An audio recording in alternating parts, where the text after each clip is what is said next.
Friends, ये video upcoming LIC ADO mains के लिए काफ़ी ज़्यादा यूज़फुल रहेगा।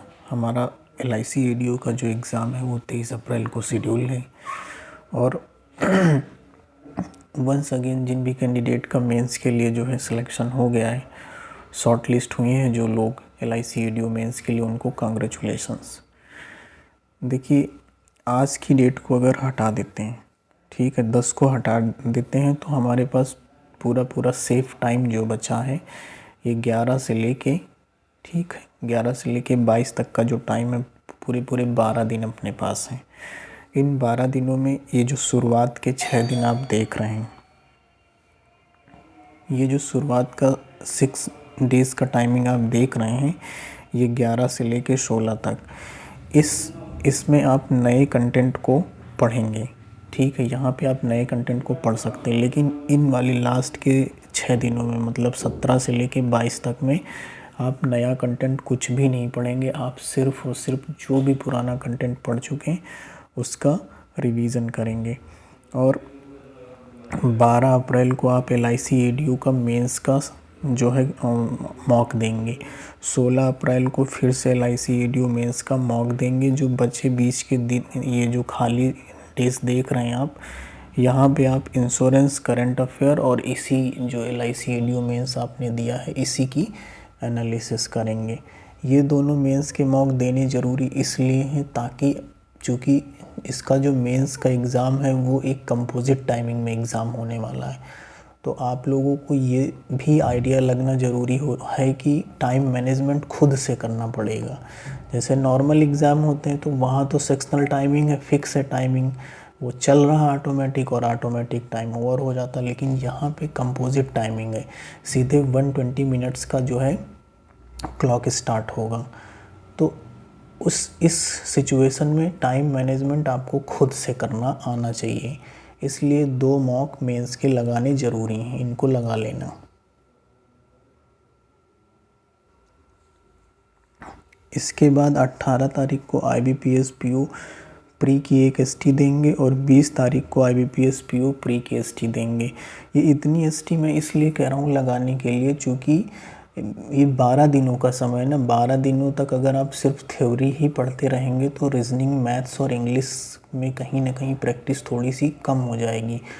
तो वो प्रैक्टिस कम ना होने पाए इसलिए मैं इतनी STs में बीच में डाला हूँ कि इनको अगर आप सॉल्व करते रहेंगे प्रॉपरली तो आपका रीजनिंग, मैथ्स और इंग्लिश ये भी कवर हो जाएगा, और प्लस इनके अलावा जो समय हो उसमें आपका इंश्योरेंस और करंट अफेयर भी प्रॉपर तरीके से कवर अप हो जाएगा। LIC ADO मेंस के 2 मॉक देने के बाद, ये 12 अप्रैल को एक आप देंगे, एक 16 अप्रैल को देंगे। इसके बाद देने के बाद आपके पास जो मॉक्स बचेंगे उन मॉक्स को डायरेक्ट आप सबमिट कर देंगे और उनसे करंट अफेयर के क्वेश्चंस और इंश्योरेंस अवेयरनेस के क्वेश्चंस, जो उनसे क्वेश्चंस मिलेंगे उनको 2 से 3 बार रिवाइज करेंगे एक्चुअल एग्ज़ाम में पहुंचने से पहले, जो कि आपका 23 अप्रैल को शेड्यूल है, ठीक है। तो जितने इसमें मॉक्स मैंने लिखे हैं इतने मॉक्स आपको ज़रूर लगाने।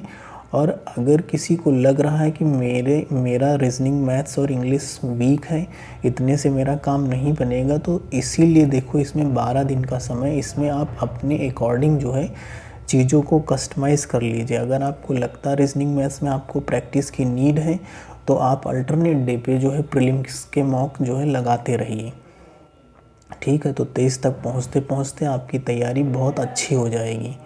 और बाकी करंट अफेयर और इंश्योरेंस अवेयरनेस आपको डेली जो है 2-2, 3-3 घंटे या जितना भी आप कर पाएँ उतना आपको पढ़ते ही रहना है।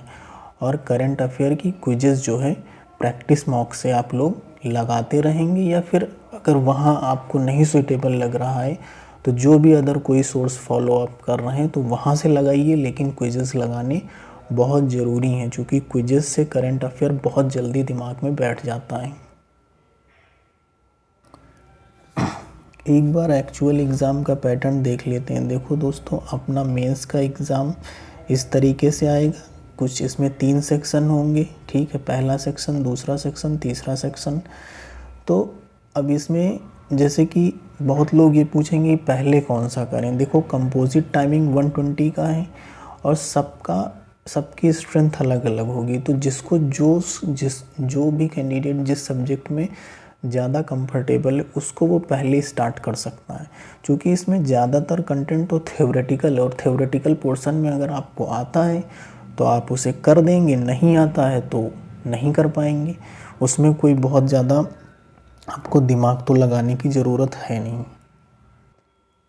ठीक है, तो मैं यही कहूँगा कि अपनी सूटेबिलिटी के अकॉर्डिंग जो भी सब्जेक्ट आपको पसंद है वहाँ से आप स्टार्ट कर लीजिए। लेकिन एक बात मैं ज़रूर कहूँगा कि जो है आपको 30-30 मिनट का स्लॉट बनाना है। 30 मिनट पहले सेक्शन, इस सेक्शन को जो जिससे भी आप स्टार्ट करें उसको 30 मिनट दीजिए, अगले सेक्शन को फिर से 30 मिनट, अगले सेक्शन को फिर से 30 मिनट। इस तरीके से आपका 1.5 घंटे का समय हो जाएगा और इस 1.5 घंटे के समय में आप सिर्फ और सिर्फ एक्यूरेट क्वेश्चंस को आंसर करेंगे। मतलब 1.5 घंटे में अगर आप सोचो कि 90 से 100 क्वेश्चन भी एक्यूरेट कर दिए तो उतना तो आपका सॉलिड हो गया। बाकी जो 30 मिनट बचा है उसमें आप गेस वर्क करिए, क्योंकि बहुत सारे क्वेश्चन हैं जिनमें थोड़ा थोड़ा डाउट होगा तो उनको आप गेस वर्क कर लीजिए। ठीक है, तो गेस वर्क करना भी ज़रूरी है, क्योंकि इस पर्टिकुलर एग्ज़ाम में नेगेटिव मार्किंग नहीं है और मेंस का एग्ज़ाम सिंगल ही डे में कंप्लीट हो जाता है, तो आप जो है गेस वर्क कर सकते हैं, किसी भी तरीके की कोई दिक्कत नहीं होगी। लेकिन गेस उन्हीं क्वेश्चंस को करिएगा जिनमें आपको सिर्फ 2 ऑप्शन में डाउट बचे। ऐसा नहीं कि क्वेश्चन बिल्कुल ही नहीं आ रहा और आप जो है उसमें जो है रैंडमली गेस कर दिए, तो वो तो एक तरीके से तुक्का हो गया ना।